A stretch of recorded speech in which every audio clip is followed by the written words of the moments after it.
মাজার বলতে বাংলাদেশে দুই ধরনের জিনিস বোঝে। এখন আল্লাহর ওয়ালিরা যেখানে শুয়ে আছে মাজার।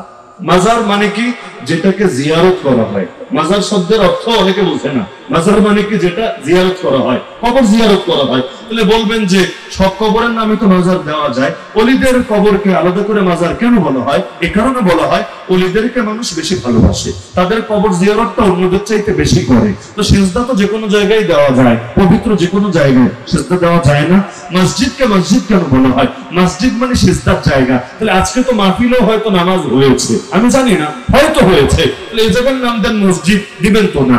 ওই জায়গার নাম, ওই যে একটা ঘর, এই ঘরটার নাম কেন দিলাম মসজিদ? বলা হবে হুজুর ওখানে বেশি বেশি সিজদা দেওয়া হয়, এজন্য ওইটার নাম হয়েছে মসজিদ। এই যে আমরা ক্লাস করছি, এটা এমন একটা ক্লাস না, আমি পড়াচ্ছি আপনি পড়ছেন, তাহলে এটার নাম মাদ্রাসা দিচ্ছি না কেন? কেন?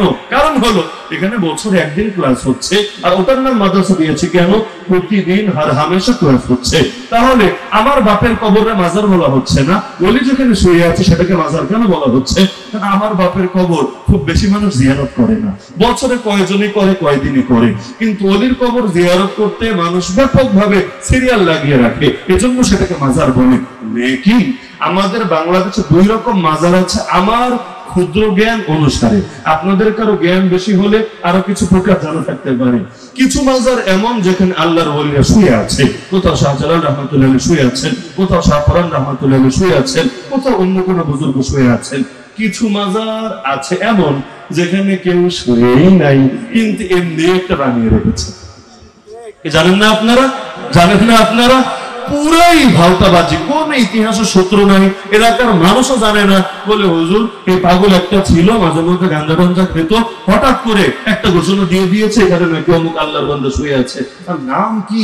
এমন এমন বিশ্রী বিশ্রী নাম, কালকে আমি নিজের চোখে এক জায়গায় দেখেছি। এরকম অদ্ভুত নাম বহুত দেখি, মানে এগুলো আমি রিভাইভ করতে থাকলে আলাদা বই লেখা যাবে। কালকে এক জায়গায় দেখেছি ফকিন্নি শাহ মাজার। এটা আবার কেমন নাম রে ভাই? ফকিন্নি তো গালি। আপনি আপনার মায়ের জীবনে ফকিন্নি বলতে পারবেন? এটা গালি, খারাপ শব্দ। আবার ফকিন্নি শাহ কেমনে হয়? ফকির শাহ দিলে তাও হয়তো মাথায় ধরতো। ওই রাজবাড়ি আমার মাদ্রাসায় যদি কেউ যান, তাহলে একটা মাজার পাড়ে দিয়ে যেতে হয়, নাম হলো জামাই পাগলা মাজার শরীফ। আরে আল্লাহর পাগল দিতা, রাসূলের পাগল দিতা, একটা যুক্তি তো ধরতো।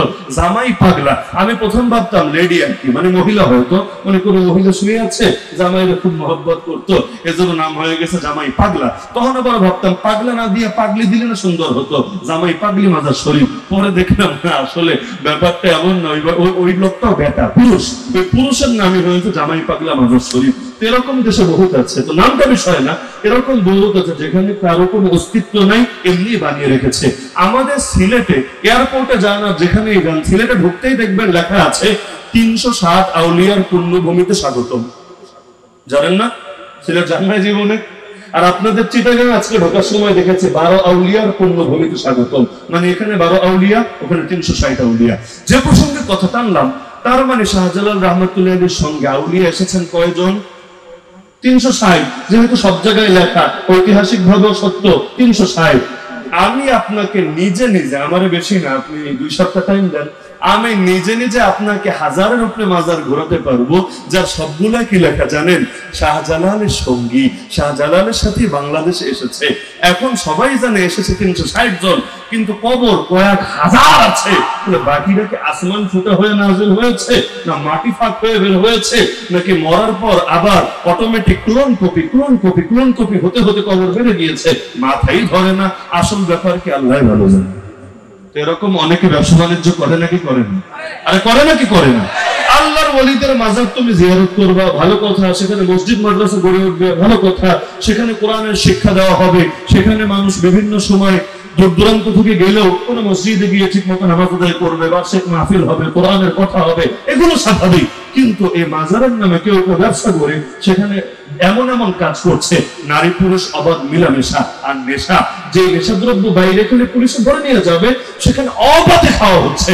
সকালে যাবেন তাও দেখবেন, বিকালে যাবেন তাও দেখবেন। যেহেতু আমার বাড়ির পাশেই এই মাজারগুলো, আমি তো নিজের চোখে দেখছি শৈশব থেকে আজও পর্যন্ত।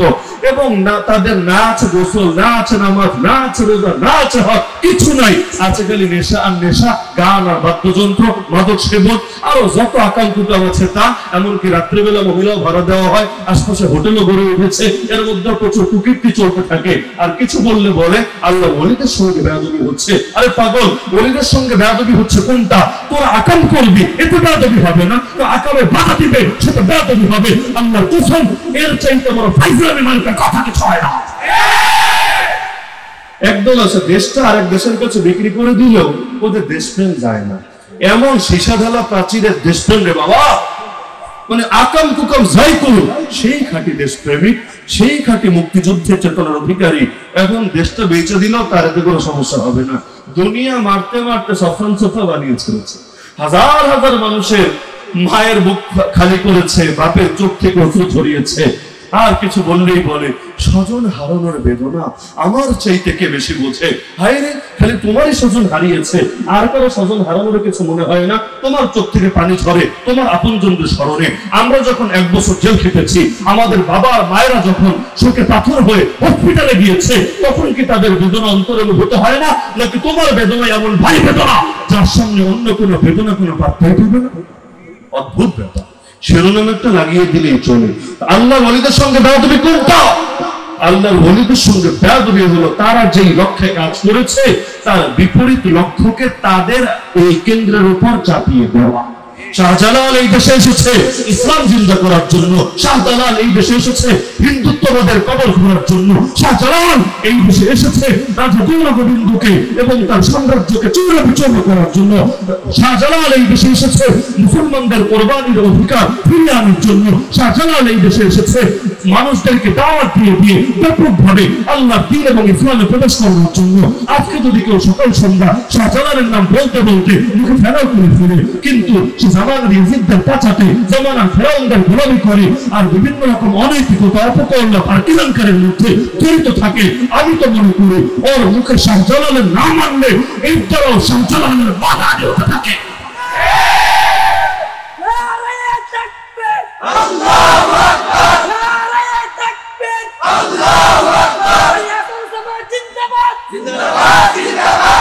দুটোর মধ্যে অবশ্যই পার্থক্য রাখতে হবে। একটা হলো আল্লাহর কোন ওলির মাজার, সেখানে যদি অপকর্ম চলে এটাকে ঠিক করতে হবে, সংস্কার করতে হবে। আর যদি এমন কোন জায়গা থাকে যেখানে কোনো ওলি শুয়ে নাই, এমনি বানিয়ে নিয়েছে, একটা বদনা রেখে, একটা তাবিজ রেখে, এক প্যাকেট গাঞ্জা রেখে, 2টা ইয়াবা ট্যাবলেট রেখে এমনি একটা বানিয়ে নিয়েছে বিনা পুঁজিতে ব্যবসা করার জন্য, সেখানে সংস্কারের কথা না, ইতিহাস ঘেটে মানুষের থেকে সূত্র নিয়ে এই জায়গার আসল খবর গোটা জাতিকে জানিয়ে দিতে হবে। দুটো এক না।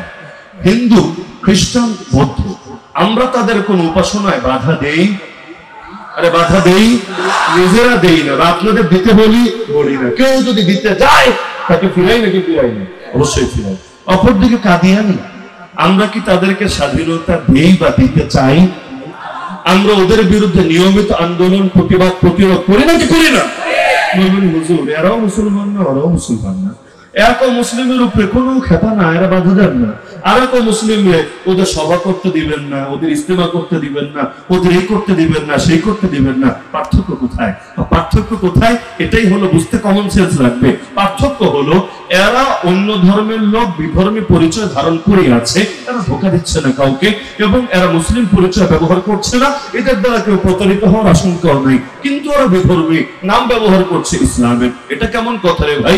তুই যদি রাজাকার হবে রাজাকার থাক, দেশপ্রেমিক নাম লাগাস না, দেশপ্রেমিক হলে দেশপ্রেমিক থাক, রাজাকার নাম লাগাস না। বিয়ে করলে তুই স্বামী, বেশ স্বামী হিসাবে থাক, ধর্ষক নাম লাগাস না। আর ধর্ষণ যদি করিস তুই ধর্ষক, সেখানে স্বামী নাম আবার টানিস না, আলাদা আলাদা তো বিষয়গুলো। তো কাফের কাফের পরিচয় থাক, ব্যাপার না, কিন্তু কাফের মুসলমান পরিচয় নিয়ে থাকবে, এটা তো মেনে নেওয়া যাবে না।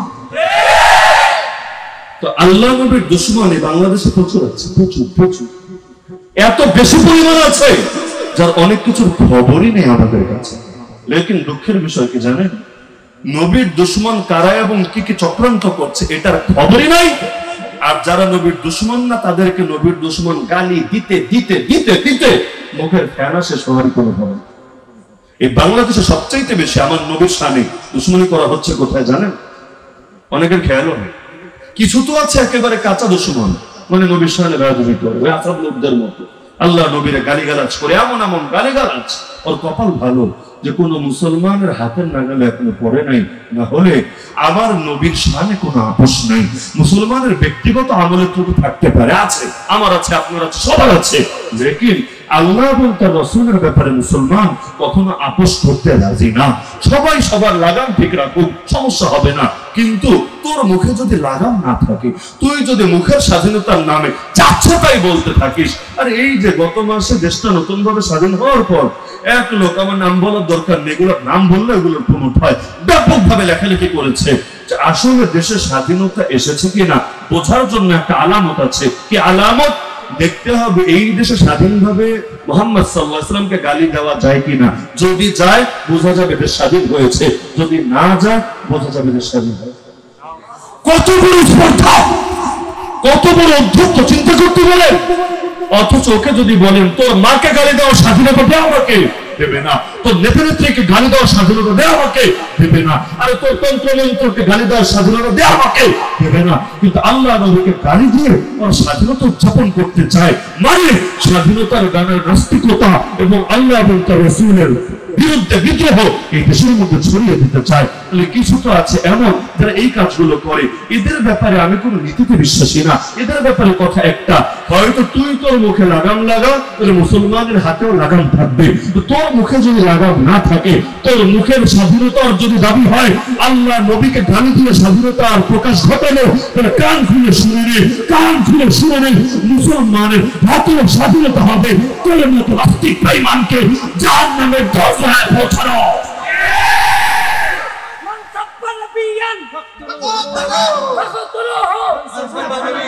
কিছু ব্যাপার এমন আছে যেটা ঈমানের ব্যাপার, আকীদার ব্যাপার, এগুলো আলাদা করে সাধারণত ফতোয়ার ব্যাপার।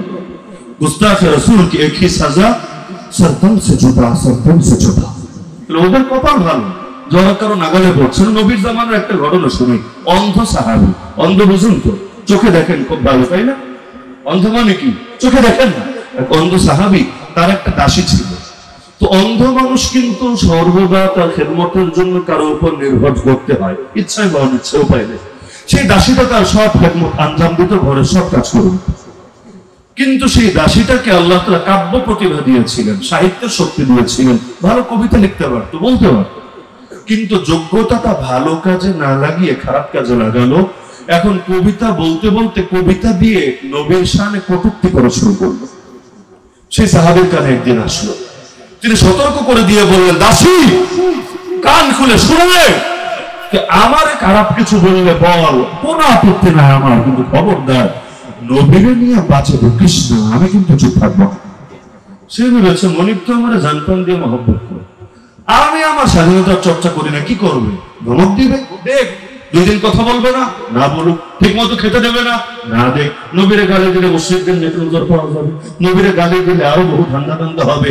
এই বাংলাদেশে যে নাস্তিক যেগুলো আছে না, এগুলো সবাই যে আদর্শিক নাস্তিক তা না, এর মধ্যে বড় একটা অংশ ধান্দাবাজ।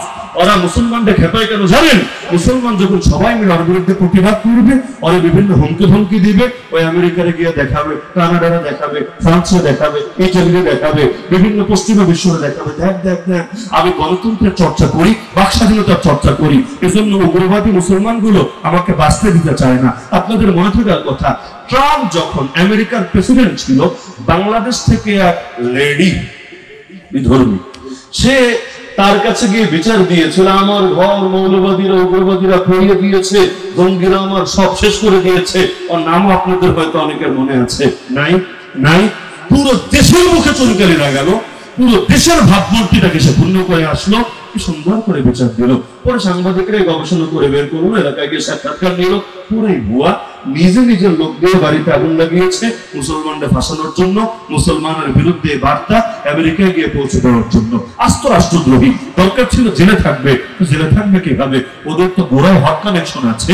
একটা ঘটনা দেশে অনেকে জানে না, অনেকে বলতে কেউ জানে কিনা আল্লাহ ভালো জানে। বাংলাদেশে অমুসলিমদের মধ্যে ইসলামের প্রচারের যারা মেহনত করেন, এদের মধ্যে অন্যতম ব্যক্তিত্ব মাওলানা জুবায়ের সাহেব, অনেকে চেনেন হয়তো, ঢাকা তার মাদ্রাসা। তো আল্লাহর বান্দা 3 মাস জেল খেটেছিলেন। আমরা তো 1 বছর ছিলাম কারাগারে 2021 সালে, যখন গণগ্রেফতারি হয়েছিল আলেমদের। তো গণগ্রেফতারির মধ্যে আমরাও আছি, 1 বছর কারাগারে থাকতে হয়েছে। মাঝখানে তাদের তাবলীগ জামাতের একটা বড় অংশকে নিয়ে ঢুকিয়ে দেওয়া হয়েছে। আমরা জিজ্ঞেস করলাম কাহিনী কি, আপনাদের ঢুকালো কিসের জন্য? আপনারা তো বোমাও মারেন নাই, গুলিও করেন নাই, মিছিলও করেন নাই, মিটিংও করেন নাই, সমাবেশও করেন নাই, সরকারের হুমকি ধমকিও দেন নাই, আপনাদেরকে কেন ওই করলো? বললো ব্যাপারটা তো আসলে অন্য জায়গায়। তিনি বললেন যে ওই মহিলাটা, কোন মহিলা বুঝছেন? ট্রাম্পের সঙ্গে খাতির ছিল যার, সেখানে গিয়ে বিচার দিয়ে এসেছে যে সে আমাকে একদিন ফোন দিয়েছিল, হুজুর আমাদের লোকদেরকে দাওয়াত দিয়ে দিয়ে বিধর্মী বানাচ্ছেন, মুসলমান বানাচ্ছেন, এই ভণ্ডামি ছাড়েন, সাবধান হয়ে যান, না হলে আমি কিন্তু আপনাকে দেখে নেব। তো যাদের নিজেদের মন নরম তারা দুনিয়ার সবাই ভালো মানুষ মনে করে। আল্লাহর ওলিরা অনেক সময় এমন হয় যে নিজে যেমন ভালো সবাই মনে করে ভালো। আরবিতে প্রবাদ আছে, আল মারউ ইয়াকিসু আলা নাফসি, মানুষ অন্যকে নিজের উপরে তুলনা করে। এক ইমাম সাহেব রাতের বেলা গিয়েছে ওযু করতে, কারণ তাহাজ্জুদ পড়বে। এখন পুষ্করণীর পুকুরের এক পাশের ঘাটে গিয়েছে ওযু করার জন্য, দেখে অপর পাশের ঘাটে আরেকজন এরকম ওযু করছে। তিনি ভাবলেন আল্লাহ তোমার দুনিয়ায় তো আমি একাই তাহলে তাহাজ্জুদ গুজার না, কত তাহাজ্জুদ গুজার বান্দা আছে। আর ওই পাশে যে অমনোযোগ চোর, সারা রাত চুরি করে এসেছে, গায়ে কাদা টাদা লেগেছে, এসেছে ফ্রেশ হয়ে ঘুমাবে, এখন এসে দেখি ওই পাশেও কারে জানি দেখা যায় আবার মুখে দাঁড়িয়ে দাঁড়িয়ে আছে, গায়ে জামা আছে, হুজুর মনে শুধু হবে। চিন্তা করছে আল্লাহ কি এক দুনিয়া আসলাম রে, চোর তো খালি আমি একা না, এই জামানায় দেখি হুজুর রসুল করে। দুনিয়ার একটা ব্যাপারই যে যেমন সে অন্যরা মনে করে তেমন। তিনি ঝাড়ি শুনেছেন, সিরিয়াস নেন নাই, ভেবেছেন কত ঝাড়ি তো লোকে দেয়, মানে সবসময় গালি খেলে খেলে তাহলে গালিগুলো এটা হালকা হয়ে যায়, কোনো ব্যাপার মনে হয় না। যেমন ধরুন নামুনি আমি আগে আসি নাই, এটাই জীবনের প্রথম আসলাম, লেকিন জীবনে কত হুমকি ধমকি যে এখান থেকেও পেয়েছে হিসাব নাই। হুজুর রামুনি আসলে হ্যাং করেঙ্গা, ট্যাং করেঙ্গা, এই করেঙ্গা, সেই করেঙ্গা। আমি কোনো চিন্তা করতাম রাঙ্গুনিয়া এটা আবার কোথায়, খালি নামটা চিনি। আল্লামা আহমদ শফি রহমাতুল্লাহ আলাইহির নিসবতে রাঙ্গুনিয়া চট্টগ্রামের একটা থানা, নামটা জানি, কিন্তু এটা ডাইনে না বামে, সামনে না পিছনে, উত্তরে না দক্ষিণে, কিছু আমি জানি না। চিন্তা করতাম থাক বেচারা যদি হুমকি দিয়ে শান্তি পায় থাকুক না। এমনকি আমি এসেও শুনিয়েছি গতকাল পর্যন্ত আমাকে হুমকি দেওয়া হয়েছে, হুজুর যাচ্ছেন সাবধানে, আপনার বিরুদ্ধে নীল নকশা এবং ষড়যন্ত্র চক্রান্ত করা হচ্ছে, সাবধানে থাকেন। আমার সাথে ভালোই লাগলো, কারণ নিয়মিত হুমকি পেতে পেতে পান্তাভাত হয়ে গিয়েছে। তো এখন আসলাম, ইনশাআল্লাহ কিছুক্ষণ পর চলেও যাবো, আর কপালে যা আছে তাই তো হবে। তো তিনি বলেন হুমকি শুনেছি, সিরিয়াস নেই নাই। এখন জেলে আসার পর একই হয়েছে, আসলে জেলে এই দেশের কারো ইশারায় আসি নাই, জায়গা মতো প্রেসক্রিপশন এসেছে, তার বরকতে এখানে ঢুকতে হয়েছে। বলছিলাম যে আল্লাহ রাসূলের শানে এই সবচাইতে বেশি বেয়াদবি হয় কোন জায়গায়? সবচাইতে বেশি বেয়াদবি গালি দিয়ে হয় না। কেন? কারণ গালি দেওয়ার সাহস সবাই করে না। গালি দেয় যারা, এদের মধ্যে বড় একটা অংশ দেয় পশ্চিমা বিশ্ব সুবিধা পাওয়ার জন্য। কারণ গালি দিলে মুসলমান হুমকি দিবে, ওদেরকে দেখায় বলবে অ্যাসাইলাম চাই, তোমাদের দেশে আমরা নিরাপদে থাকতে চাই, রিফিউজি হিসেবে থাকতে চাই। তো ওরা নিয়ে যাবে দেশে, 5 বছর কষ্ট করে থাকবে, গ্রিন কার্ড একটা পেয়ে ওদের দুনিয়ার জান্নাতের টিকিট পেয়ে বাকি জীবন সুখে শান্তিতে কাটাবে। এটা হলো ওদের ধান্দা আর কি। লেকিন এই দেশে সবচাইতে বেশি বেয়াদবি হয় একদিকে নবীকে ভালোবাসার দাবি করে অনেকেই, এই দাবিটা বাংলাদেশে অনেক অমুসলিমও করে, এই দাবিটা বাংলাদেশে অনেক গাঁজাখোর করে, এই দাবিটা বাংলাদেশে এমন বহু লোক যারা সুন্নাত দূরের কথা ফরজ হবে ইমানও নাই এমন বহুত লোক করে। লেকিন তারা আল্লাহ নবীর আদর্শ যদি সমাজে প্রচারের কথা বলা হয়, প্রসারের কথা বলা হয়, নবীর আদর্শ জিন্দা করার কথা বলা হয়, তখনই পিলে বিভিন্ন ঝুড়ে আপনাদের মনে থাকার কথা অথবা ভুলে গেলেও ব্যাপার না। বাংলাদেশে যে কোনো এক সরকার, নাম আমি বলবো না, নির্বাচনে আসার আগে বলেছিল আমরা ক্ষমতায় আসলে মদিনা সনদ দিয়ে দেশ চলবে। অনেকে শুনে খুশি হয়েছিল, যাক আলহামদুলিল্লাহ, এরকম ওয়াদা তো ইতিহাসে কেউ দেয় নাই। মক্কা সনদ না, মদিনা সনদ দিয়ে দেশ চলবে, আর কি লাগে জীবনে। এবার তো বাংলাদেশটা এক টুকরা মদিনায় মনে হয় পরিণত হবে। কিন্তু দীর্ঘকাল পর্যন্ত পর্যবেক্ষণ করে দেখেছে সনদ তো ঠিকই আছে, তবে সেটা মদিনার সনদ না, সেটা অন্য আরেকটা দেশের সনদে ঠিকই দেশটা চলেছে। তো অনেক ক্ষেত্রে এমন হয়, মুখ দিয়ে বলে নবীকে ভালোবাসি, নবীর জন্য জান দিতে রাজি, আরেকদিকে যদি বলা হয় নবীর আদর্শ সমাজে জিন্দা কর, তখনই তেলে বেগুনে জ্বলে ওঠে। অথচ আল্লাহর কসম করে বলবো, আল্লাহর কসম করে বলবো, আল্লাহর কসম করে বলবো, আমার রাসূল যেহেতু রাহমাতুল লিল আলামিন, রাহমাতুল লিল আলামিন, সুতরাং যতদিন পর্যন্ত আমার রাসূলের আদর্শ সমাজে জিন্দা না হবে ততদিন পর্যন্ত পৃথিবীতে সুখ আসবে না, শান্তি আসবে না, রহমত আসবে না, বরকত আসবে না। এই রহমতের আর বরকতের মালিক একমাত্র আল্লাহ ছাড়া দ্বিতীয় কেউ। আর আল্লাহর হুকুম নবীর তরিকা, এটাই হলো মুসলমানের শক্তি।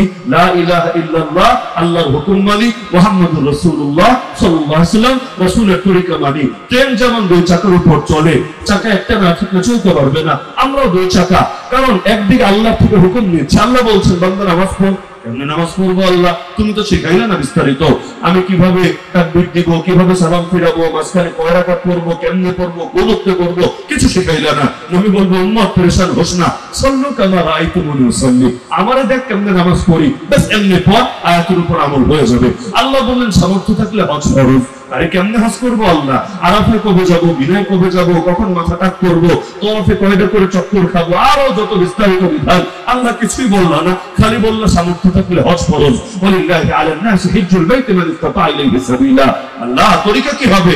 নবী বললেন উম্মত টেনশন নিস না, খুযু আন্নী মানাসিকাকুম, আমার থেকে শিখে নে কিভাবে তোদের হজের বিধানের উপর আমল করতে হবে। তা আল্লাহ চাইলেন সমাজ সুন্দর হোক, সকলে সুখে শান্তিতে থাকুক। কারণ ইসলাম এসেছে তাহলে আখিরাত করতে না, ইসলাম এসেছে আগে দুনিয়া গড়তে পরে আখিরাত গড়তে। রব্বানা আতিনা ফিদ দুনিয়া হাসানা ফিল আখিরাতি হাসানা, আগে না রব্বানা আতিনা ফিদ দুনিয়া হাসানা ওয়া ফিল আখিরাতি হাসানা। তা আল্লাহর কাছে আগে চাই আল্লাহ দুনিয়াতে কল্যাণ দেন এবং আখিরাতে কল্যাণ দেন। তাহলে দুনিয়ার কল্যাণ যদি আল্লাহর হাতে না থাকে, ইসলামের মধ্যে না থাকে, কোরআনের মধ্যে না থাকে, নবীর আদর্শে না থাকে, আল্লাহ দোয়া শিখালেন প্রযুক্তি। নবীর আদর্শ ছাড়া দেশ কোনোদিন সুন্দর হবে? বলেন সুন্দর হবে। কিন্তু আজকে বাংলাদেশের প্রতিটা সেক্টরে নবীর আদর্শ আছে। মসজিদে আসেন নবীর আদর্শ মানতে পারবেন, মাদ্রাসায় আসেন নবীর আদর্শ মানতে পারবেন, মাহফিলে আসেন মানতে পারবেন, খানকায় যান মানতে পারবেন। আর বাকি জায়গার কি হবে?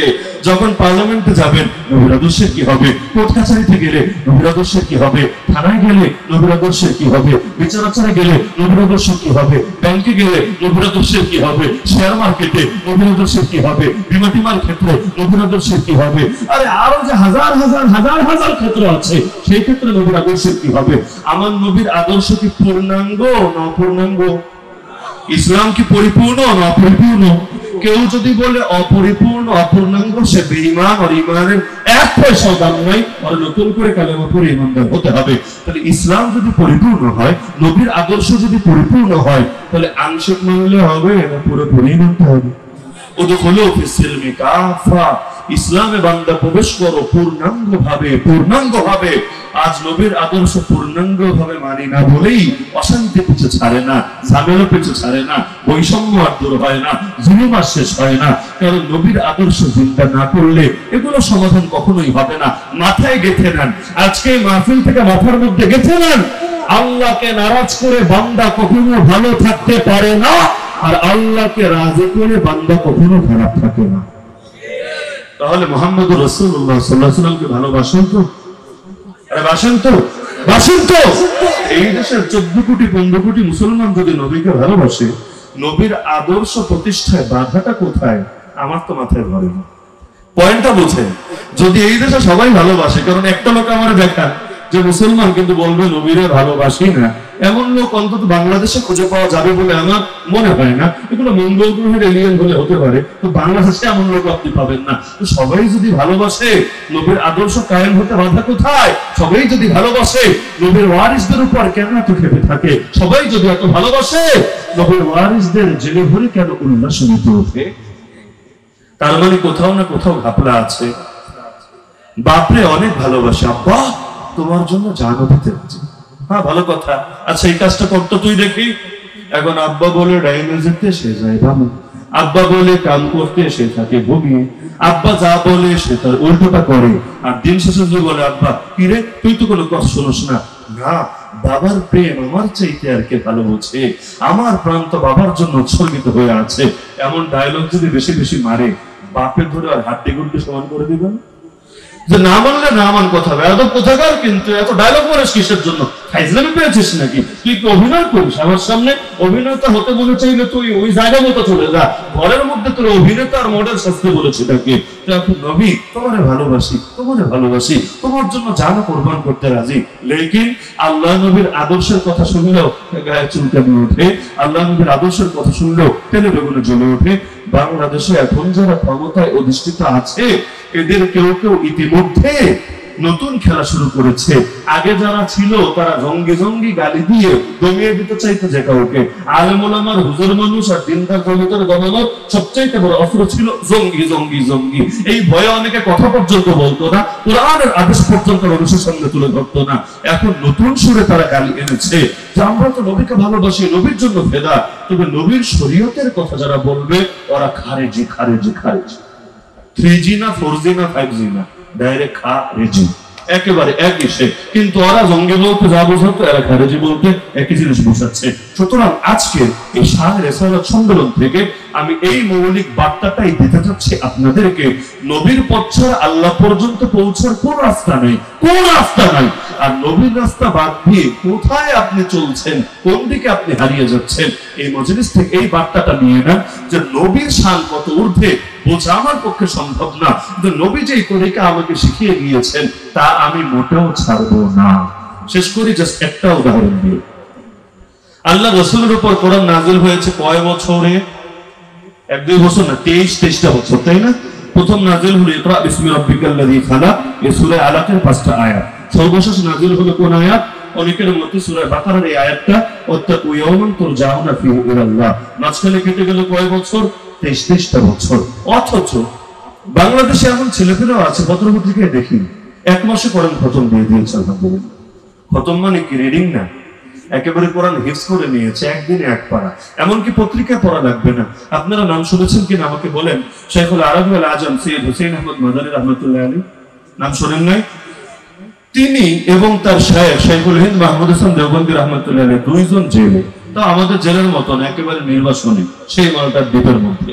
তো তার শায়েখ বুড়া হয়ে গিয়েছেন, শায়েখকে মূলত ধরেছে ব্রিটিশ বাহিনী, আর তারে ধরে নাই, তিনি নিজের থেকে ধরা দিয়েছেন। এই বুড়া বয়সে শায়েখ একা থাকবেন কিভাবে? শায়েখের খেদমতের জন্য। তো এর মধ্যে রমাদান মাস চলে আসলো। তো শাইখুল হিন্দ রাহমাতুল্লাহ আলাইহি সারা জীবন রমজানে, যতদিন দেওবন্দে ছিলেন বা অন্যান্য জায়গায় ছিলেন, সারা জীবন রমজানে খতম তারাবি পড়েছেন। এখন মাল্টার দ্বীপ নির্বাসিত, এখন খতম তারাবি কিভাবে পড়বেন? হাফিজ সাহেব কই পাবেন? কিভাবে কি হবে? তার মনে একটা কষ্ট, একটা আফসোস, একটা দুঃখ। হুসাইন আহমদ মাদানী রাহমাতুল্লাহ আলাইহি টের পেলেন। তিনি বললেন, হযরত আপনি যদি অনুমতি দেন আমি ইনশাআল্লাহ এই বছর খতম তারাবি পড়াবো। তিনি আরো দ্বিগুণ অবাক। আরে বেটা, তুই তো হাফেজ না, তুই কেমনে খতম তারাবি পড়াবি? সূরা তারাবি হলে একটা কথা, খতম তারাবি কেমনে পড়াবি? তুইও হাফেজ না, আমিও হাফেজ না, সমান সমান, খতম তারাবি কিভাবে হবে? তিনি বললেন, হযরত যদিও হাফেজ না, আপনি দোয়া করেন ইনশাআল্লাহ হাফেজ হয়ে যাবে। তো রমাদান আসলো, এখন প্রতিদিন আল্লাহর বান্দা 1 পারা করে নামাজে পড়াই। যেটা পড়াবে সারাদিন বসে বসে জপে, ইয়াদ করে, হিফজ করে। তো সারাদিন বসে বসে হিফজ করে, রাতের বেলায় তারাবিতে 1 পারা খতম করে, পরের দিন আরেক পারা হিফজ করে, ওটা খতম করে, পরের দিন আরেক পারা হিফজ করে, ওটা খতম করে। দেখতে দেখতে রমাদানও শেষ, হুসাইন আহমদ মাদানীর হাফেজ হওয়া শেষ। তাহলে যেই কোরআন এত সহজে আমাদের বাচ্চারা সিনার মধ্যে নিয়ে নিচ্ছে, ওই কোরআন নবীর উপর নাযিল হলো 23টা বছরে, তাও কখনো 1 আয়াত 2 আয়াত, কখনো 1 সূরা, কখনো অল্প কিছু অংশ। যখনই নাযিল হতো, আম্মা জান আয়েশা রাদিয়াল্লাহু আনহা হাদিস আছে, আরো বহু হাদিস আছে, যখনই নাযিল হতো প্রচন্ড ঠান্ডার দিন হলেও আল্লাহর নবী ঘামতে শুরু করে দিতেন। উটের পিঠে থাকলেও তার শরীর এতটা ভারী হয়ে যেত, উট পর্যন্ত লোড সামলাতে পারতো না, জমির উপর বসে পড়তো। এমনকি একবার এমন হয়েছে, একজনের উরুর উপর তিনি মাথা রেখে ঘুমাচ্ছিলেন, যখন ওহী আসতে শুরু করলো এমন অবস্থা হলো, তিনি বলেন যেন আমার পায়ের উপর আস্ত পাহাড় রাখা হয়েছে, আমি সহ্য করতে পারছিলাম না। এই যে কষ্টগুলো হচ্ছিল, সহিহ বুখারীর প্রথম অধ্যায়ে আপনারা হাদিসগুলো পাবেন যে এর মধ্যে কোন প্রকার ওহীতে বেশি কষ্ট হতো, কোন প্রকার ওহীতে কম কষ্ট হতো, একেবারে প্রথম পৃষ্ঠায় বুখারী শরীফের আপনারা পেয়ে যাবেন। আবার লাগলো 23টা বছর। এমনকি আল্লাহ নিজে বললেন সূরা মুজাম্মিলে, ইন্না সানুলকি আলাইকা কাওলান সাকিলা, নিশ্চয়ই আমি আপনার উপর বড় ভারী এক কোরআন, এক বাণী অবতীর্ণ করব। কত ভারী? সূরা হাশরে আল্লাহ বলেছেন এত ভারী, লাউ আনজালনা হাযাল কুরআন আলা জাবাল লারাআইতাহু খাশিআন মুতাসাদ্দিআন মিন খাশিয়াতিল্লাহ। এই কোরআন হে হাবিব, আমি যদি কোনো পাহাড়ের উপর নাযিল করতাম, এই চিটাগাঙের মাটির পাহাড় না, সে আরব বিশ্বের পাথরের পাহাড়, মাটির পাহাড় ভিন্ন, পাথরের পাহাড় ভিন্ন, ওই পাথরের পাহাড়ের উপর যদি কোরআন নাযিল লারাআইতাহু খাশিআন মুতাসাদ্দিআন মিন খাশিয়াতিল্লাহ, তুমি অবশ্যই দেখতা আল্লাহর ভয়ে এই পাথরের পাহাড় পর্যন্ত নত হয়ে গিয়েছে। খালি নত না, লোড নিতে না পেরে ভেঙে চূর্ণ হয়ে গেছে। এমনকি এত ভারী, সূরা রাদের মধ্যে বলেন 13 নম্বর পারা, ওয়ালাউ আন্না কুরআনান সুয়িরাত বিহিল জিবাল আও কুত্তিআত বিহিল আরদ আও কুল্লিমা বিহিল মাউতা আল জাওয়াবু মাহদুফি আনি লাকানা হাদাল কুরআন।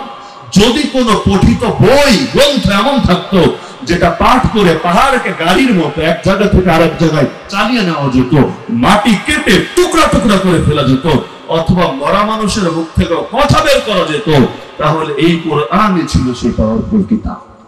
তাহলে এত ভারী এক কিতাব নবীর উপরে নাজিল হতে এত কষ্ট লাগলো, এত সময় লাগলো। আর আমার আপনার বাচ্চারা কেউ 15 দিনে, কেউ 30 দিনে, কেউ 3 মাসে, কেউ 6 মাসে, সর্বোচ্চ বেশি হলে 2-3 বছরে পুরোটা লোড নিয়ে নিচ্ছে। আর 5-6 বছর সময় দিলে পুরোটার এলেম, তাফসীর, একেবারে অর্থ সব শিখে ফেলছে। কিভাবে রে ভাই, এত সহজ কিভাবে হয়ে গেল? আর এত সহজ হলে নবীর এত কষ্ট কিভাবে হলো? একটা প্রশ্ন আসে নাকি আসে না? প্রশ্ন আসে, একটা কৌতূহল বা আগ্রহ জাগে নাকি জাগে না? জাস্ট একটা উদাহরণ দিলে বুঝবেন। আকাশে সূর্য ওঠে, আকাশে চাঁদ ওঠে, দুটোই আপনারা দেখেন। চাঁদ সারা রাত দেখতে পারবেন, চোখে কোনো ক্লান্তি লাগবে না। এই চাঁদ দেখে দেখে কত কবি কবিতা লিখলো, কত সাহিত্যিক সাহিত্যকর্ম রচনা করলো, কত প্রেমিক মনের সব কষ্ট দূর করে ফেললো। এই চাঁদ দেখতে দেখতে হাজার বছর ধরে দেখে যাচ্ছে, তবুও মানুষের দেখার স্বাদ ফুরাচ্ছে না, প্রেম আর ভালোবাসায় কোনো ভাটা পড়ছে না। সারা রাত দেখলেও মোটেও খারাপ লাগছে না, এমনকি মন খারাপ থাকলেও মন ভালো হয়ে যাচ্ছে। অপরদিকে সূর্য, চাঁদের কিন্তু নিজস্ব কোনো আলো নাই, জানেন তো আপনারা? যারা পড়াশোনা করেছে সবাই জানে চাঁদের কিন্তু নিজস্ব কোনো আলো নাই। আলোটা এসেছে কোত্থেকে? যেমন আয়নায় আলো নাই, কিন্তু আপনি একটা আলো মারেন, লাইট মারেন আয়নার দিকে, দেখবেন আয়নার ভেতর থেকে নূর বের হয়ে আসছে। কি রে, আয়নার মধ্যে নূর আবার কোথায়? আয়না ভাঙেন, দেখেন নূর পান কিনা। আর আয়নায় কোনো নূর নেই, আয়নায় কোনো আলো নাই। মূলত এটা বাহির থেকে যে আলোটা ফেলেছেন সেটা রিফ্লেকশন করছে। টাইলসের ক্ষেত্রে অনেক সময় হয়। তো চাঁদের নিজস্ব আলো নাই, সূর্য আলো দেয়, চাঁদ আলো নেয়। এরপর সেই চাঁদের আলো আপনি দেখেন এবং নিজেকে দামি মনে করেন। তো চাঁদ তো 2 নম্বর, মানে সে আরেকজনের থেকে আলো নিয়ে চলে। আর সূর্য সে অরিজিনাল, সে নিজে আলো দেয়। সূর্যের দিকে কয়েক ঘন্টা তাকিয়ে থাকতে পারবে? রাঙ্গুনিয়ার লোকেরা 2-1 ঘন্টা তো পারবেই। 20 মিনিট, 10 মিনিট, আরে 1 মিনিট, 1 মিনিট লাগবে না। একবার নজর দেয় না, নজরটা না না, খালি এক নজর, বেশি লাগবে না। রাস্তাঘাটে পাশ দিয়ে কেউ হেঁটে গেলে অনেকে যেমন নজর দেয় না, এমন পাগল আছে বলে হুজুর দ্বিতীয়বার নজর দেওয়া তো জায়েজ নাই, কিন্তু নবীজি বলেছেন প্রথমবার নজর নাকি মাফ। এজন্য নজর একবার পড়লে আমি সরাই না, কারণ আরেকবার সরাই দিলে তো 2 বার হয়ে যাবে। নবী যেহেতু বলেছেন প্রথমবার মাফ, ইয়া আলী লা তুতবিআ নাজরাতান নাজরা ফাইন্না লাকাল উলা ওয়া লাইসাত লাকাল আখিরা, এজন্য দিলে আর আমি সরাই না। যদিও এটা ভুলভাল ব্যাখ্যা, কারণ নবী বলেছেন অনিচ্ছাকৃত দেখার কথা, অনিচ্ছাকৃত চোখ পড়ার কথা, কিন্তু যখন দেখে ফেললেন আর ইচ্ছাকৃত তাকিয়ে আছেন, তখন তো সেটা দায় আপনার। যেই কাজ অনিচ্ছায় হয় সেটা মাফ, যেই কাজ ইচ্ছায় হয় সেটা মাফ না। তো বলছিলাম সূর্যের দিকে তাকিয়ে থাকা যায় না, অথচ আলো কিন্তু সূর্যেরই। এই আলোয় যখন চাঁদ নেয়, শুধু তাকিয়ে থাকা যায় না, তাকিয়ে থাকলে মন ভরে যায়। কেন? এটাকে ইলমি ভাষায় বলে সূর্যের আলো হলো জালালি, চাঁদের আলো হলো জামালি। জালাল আর জামাল কি জিনিস এটা বোঝাতে চাইলে রাত শেষ হবে, বয়ান শেষ হবে না, রেখে দেন এটা। সূর্যের আলো জালালি, চাঁদের আলো জামালি। তা আল্লাহ যখন কোরআন নাজিল করলেন, আরে বাস্তব কথা, যদি আমাদের সবার উপরেও কোরআন দেওয়া হতো, আমাদের সবার কেন পাথরের পাহাড়ের উপরে দেওয়া হতো, কারো সাধ্য ছিল না কোরআনের লোড নেবে, ভেঙে চূর্ণ বিচূর্ণ হয়ে যেত, মাটির সাথে অস্তিত্ব মিশে যেত। কিন্তু যখন এই আলোটা এসে ডাইরেক্ট পড়লো আমরা রাসূলের উপরে, আর আমার রাসূল সেই আলোটা গ্রহণ করলেন, এরপর তিনি হয়ে গেলেন কোরআনের ভাষায় সিরাজান মুনীরা, তিনি হলেন কমারান মুনীরা, তিনি চাঁদ হয়ে আলো নিলেন। নেওয়ার পরে মুনীর মানে হলো তিনি এটাকে বিস্তৃত করে দিলেন, আলোটাকে ছড়িয়ে দিলেন। আমার নবী আলো নিলেন, আলো নেওয়ার পরে তিনি ছড়িয়ে দিলেন। এখন 7 বছরের বাচ্চাও এটা সিরিয়াল ধারণ করতে পারে, এমনকি কোলে আছে যেই বাচ্চা, 1-2 আয়াত শিখালে সেও ওখানে বসে বসেও শিখে ফেলতে পারে। কত সহজ হয়ে গেল। তো গোটা ইসলামের উপর চলাটা যদি আমার আপনার সঙ্গে ডাইরেক্ট সংযোগ থাকতো, আমাদের জন্য লোড নেওয়াও হয়তো কঠিন হতো। এই সাহাবায়ে কেরাম দেখেন না, ঈমান আনতে দেরি, রক্ত ঝরাতে দেরি না, ঈমান আনতে দেরি, ঈমানের পরীক্ষা দিতে দেরি না, কি পরিমাণ কষ্ট তাদেরকে করতে হয়েছে। আমার মাঝে মধ্যে ভয় হয়, আল্লাহ বড় হেফাজত করেছেন। আমরা যদি ওরকম পরীক্ষার যুগে থাকতাম, আদৌ মুসলমান থাকতে পারতাম কিনা এটা নিয়ে তো বড় সন্দেহ জাগে। পরীক্ষা আসে ইমান অনুপাতে, আমাদের ইমানও কম, পরীক্ষাও আসে কম, তাও আসলে সহ্য করতে পারি না। কয়জন সহ্য করতে পারে? ঘরে আগুন লাগলে অথবা সন্তান মরলে অথবা কোনো বিপদে পড়লে, আল্লাহ না করুন, নিয়ম তো হলো সবর করবে, আল্লাহর কাছে সাহায্য চাইবে। কিন্তু এমন বহুত লোক আছে, একদিকে হারিয়েছে সন্তান আর একদিকে হারায় ইমান। কি বলে জানেন? আল্লাহ তুমি কি আর কাউরে পাইলা না, আমার কোলডারি খালি করা লাগলো। নাউজুবিল্লাহ, এটা কি কথা? মানে কি আল্লাহ ভুল করে ফেলেছে? আল্লাহ যা উচিত ছিল না তা করে ফেলেছে? আরে পাগলি, এই কথা হাজারবার বললেও তোর সন্তান ফিরে আসবে না। একদিকে সন্তান হারিয়েছিস তো হারিয়েছিস, আর একদিকে ঈমান যা ছিল সেটারে বরবাদ করেছিস। তাহলে এই হলো আমাদের হাল। এই উদাহরণটা কেন টানলাম? যে নবীর বরকতে আল্লাহ ইসলামটা আমাদের জন্য একেবারে পানি ভাত করে দিয়েছেন, সহজ করে দিয়েছেন। আর দ্বীন ইউসরুন, বুখারীর হাদিস, দ্বীন একদম সহজ। এই সহজ দিনটা যদি না মানেন, সহজ দিন বাদ দিয়ে আসে ব্রিটিশের তরিকা, আব্রাহাম লিঙ্কনের তরিকা, কাফের মুশরিকদের তরিকা, এগুলো দিয়ে যদি নিজের উল্টে ফেলতে চান, তাহলে দিনকে দিনই যাবে, সময়কে সময়ই যাবে, সুখ আর নসিবে জুটবে না।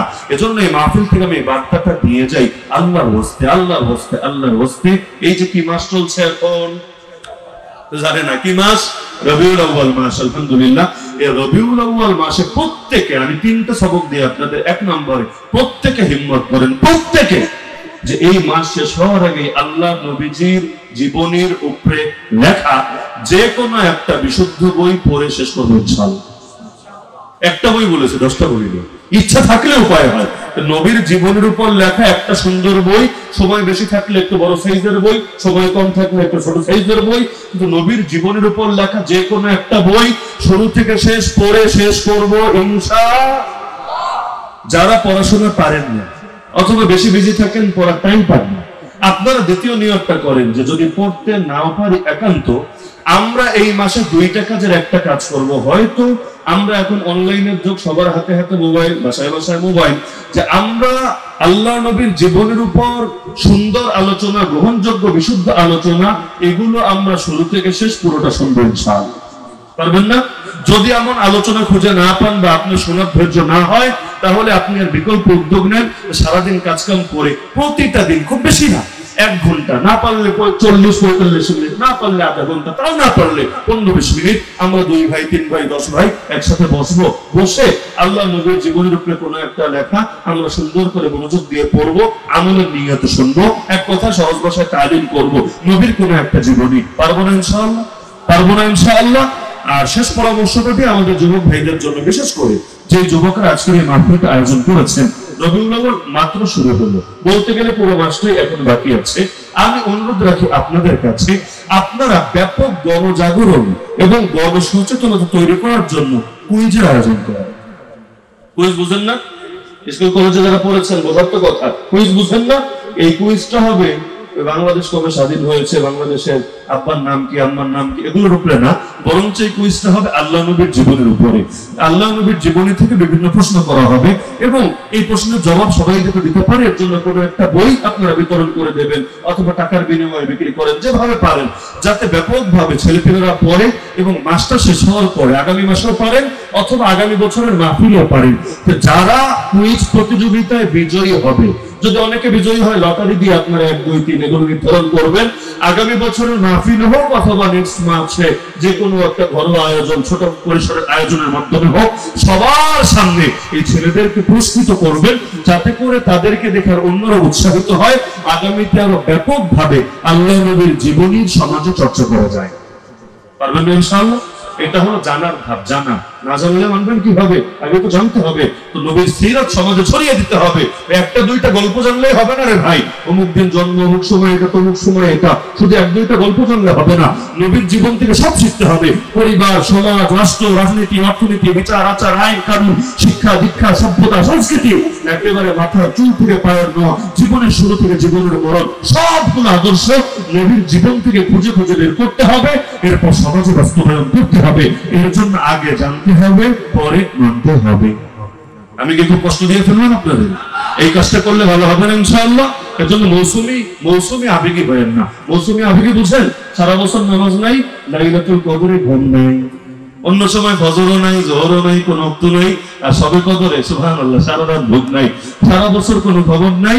আবার দেখা যায় 12 রবিউল আউয়াল এসেছে, ওই দিন নবী প্রেমের কোনো কমতি নাই, বাকি টাইম নবীর নামেরও খবর নাই, বাকি টাইম নবীর শরীয়তেরও খবর নাই, আমলেরও খবর নাই। আমরা ইনশাআল্লাহ সারা বছর নবীর মহব্বত করব। 14 ফেব্রুয়ারি বিশ্ব ভ্যালেন্টাইন্স ডে, বিশ্ব ভালোবাসা দিবস, বিশ্ব বেহায়া দিবস, জানেন না আপনারা? 14 ফেব্রুয়ারি আপনারা পালন করেন? আরে করেন, ভালো মানুষ এই দিন পালন করে। কেন? কারণ বলে হুজুর আমাদের ভালোবাসতে দিবস লাগে না, আমরা বছরের 365 দিন আমাদের হালাল স্ত্রীকে ভালোবাসি।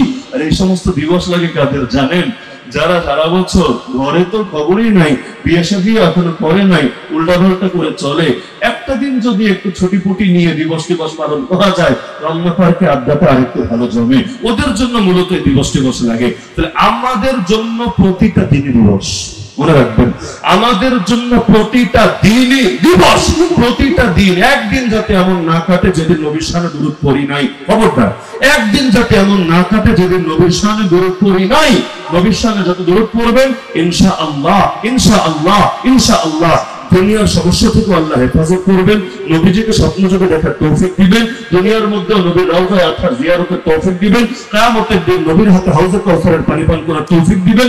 এমনকি শাওলিউল্লাহ মুহাদ্দিস দেহলভীর বাবা শাহ আব্দুর রহিম মুহাদ্দিস দেহলভী রাহমাতুল্লাহ আলাইহি আল কাউলুল জামি কিতাব এর মধ্যে আছে যে শাওলিউল্লাহ লিখছেন, আমার বাবা আব্দুর রহিম আমাকে বলেছে যে শোনো বাবা, আমাদের খানদানে আল্লাহ যত কামালা, যত বুজুর্গি, যত নিয়ামত দিয়েছে, আমি মনে করি দুরূদ শরীফে বরকত দিয়েছে।